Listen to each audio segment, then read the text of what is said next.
देखिए, किसी ग्रह को, किसी राशि को समझने के लिए उसके नक्षत्र के गुणों को समझना होगा। ग्रह तो एक ही है, नक्षत्र उसके पीछे 3 हैं, 3 डायमेंशनल है। राशि तो एक ही है, लेकिन उस राशि में 3 नक्षत्र आते हैं, तो राशि के भी 3 गुण हो जाते हैं। इसीलिए आपको किसी ग्रह को अगर टोटली समझना है तो उसके नक्षत्रों के गुणों को जानिए और समझिए। हम आज बात कर रहे हैं बुध के नक्षत्रों की। बुध के स्वभाव को समझने के लिए हमें बुध के नक्षत्रों को समझना होगा और हर नक्षत्र के अनुसार बुध के अलग अलग गुण आपके जीवन में पाए जाएंगे। बुध के कुल 3 नक्षत्र हैं, अश्लेषा, ज्येष्ठा और रेवती। ये तीनों नक्षत्र एक तो स्वभाव से बड़े तेज नक्षत्र माने जाते हैं और ये नक्षत्र मूल नक्षत्रों के अंदर आते हैं। जब किसी बच्चे का जन्म अश्लेषा, ज्येष्ठा या रेवती नक्षत्र में होता है, तब उस बच्चे के नक्षत्र की मूल की शांति कराई जाती है। तो बुध दिखने में तो बड़ा छोटा सा ग्रह है, युवराज ग्रह है, लेकिन बृहस्पति के बावजूद होने के बावजूद बुध का प्रभाव बहुत ज्यादा तेज है, बहुत शार्प है और उसके नक्षत्रों के प्रभाव भी उतने ही ज्यादा तीक्ष्ण हैं, उतने ही ज्यादा शार्प हैं। तो छोटा सा ग्रह है, लेकिन जीवन पर प्रभाव बुध का बहुत ज्यादा पड़ता है अपने इन्हीं नक्षत्रों के माध्यम से। अश्लेषा बुध का पहला नक्षत्र है, 9 की सीरीज का अंतिम नक्षत्र है। यह नक्षत्र पूरी तरह से कर्क राशि के अंदर आता है और इस नक्षत्र का प्रतीक है कुंडली मारा हुआ, ज्वाइंट मारा हुआ सांप। ये नक्षत्र कुंडलिनी शक्ति से संबंध रखता है। अश्लेषा नक्षत्र वालों की जो आंखें होती हैं ना, वो बड़ी पेनिट्रेटिंग होती हैं, लगता है बिल्कुल भेद देंगी, भेदक आंखें होती हैं और इनके अंदर दूसरों को सम्मोहित करने की क्षमता पाई जाती है। ये बहुत जल्दी दिखावे में फंस जाते हैं, बहुत जल्दी काम भाव में लिप्त हो जाते हैं। इनका जो मेंटल स्टेटस है, मानसिक स्थिति है, वो बहुत संवेदनशील होती है और ऐसा देखा गया है कि अश्लेषा नक्षत्र के लोग कभी कभी अवसाद के यानी डिप्रेशन के और मानसिक रोगों के शिकार भी हो जाते हैं। अश्लेषा नक्षत्र के जो लोग हैं वो बड़े अच्छे कलाकार, जादूगर और तांत्रिक मांत्रिक हो सकते हैं। अश्लेषा की सबसे बड़ी मुश्किल क्या है? राशि कर्क है, नक्षत्र है बुध का, तो अश्लेषा वालों के पास जो इमोशनल बेंट होता है ना, जो भावनात्मक शक्ति होती है ना, उसे मैनेज नहीं कर पाते।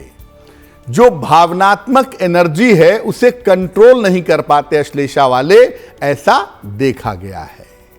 ज्येष्ठा नक्षत्र बुध का नक्षत्र है और पूरी तरह से वृश्चिक राशि के अंतर्गत आता है।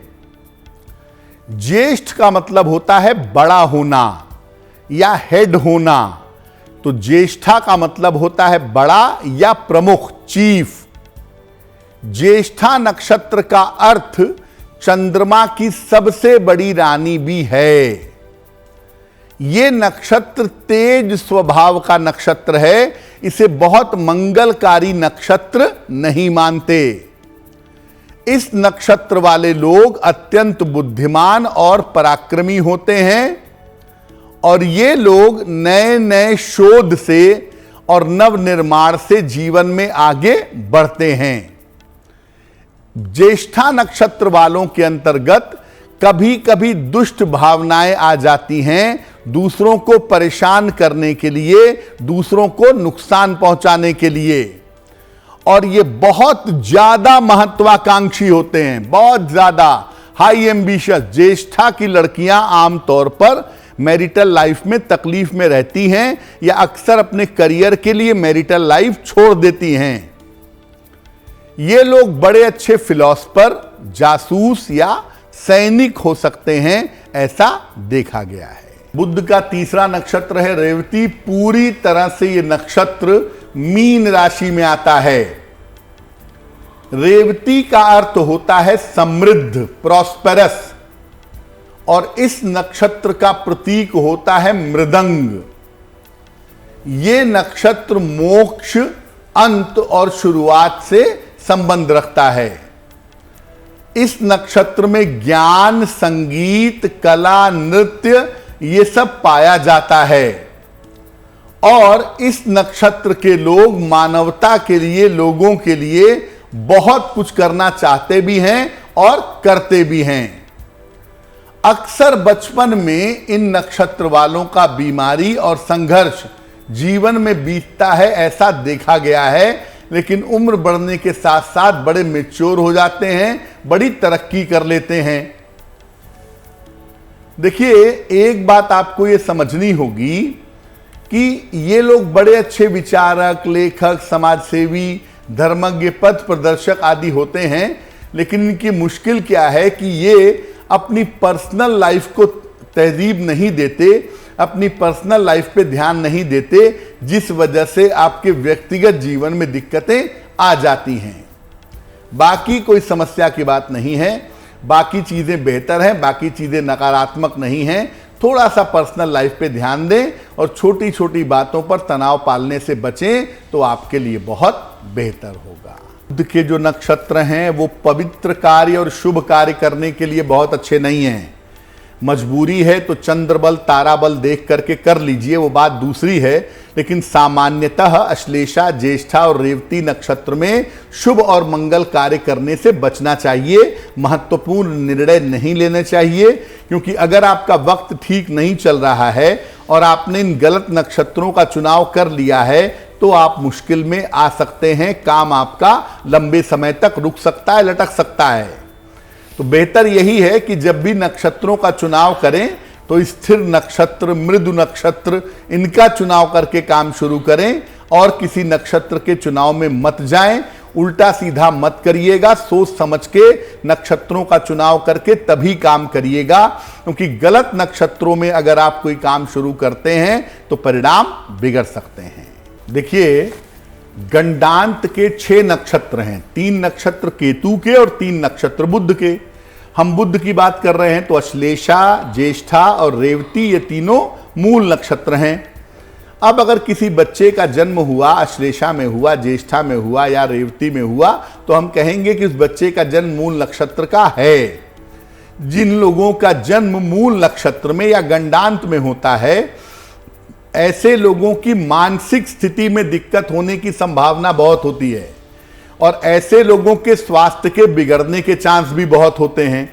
इसीलिए जिनका जन्म इन नक्षत्रों में हो, उन्हें जल्दी से जल्दी इनकी शांति करानी चाहिए, ताकि आर्थिक रूप से जीवन में दिक्कत ना आए और इन नक्षत्रों का प्रभाव किसी के ऊपर ना पड़े। जिस नक्षत्र में बच्चे का जन्म है, 27 दिन बाद वही नक्षत्र लौट करके आता है। जैसे अश्लेषा में जन्म हुआ तो 27 दिन बाद अश्लेषा लौट करके आएगा।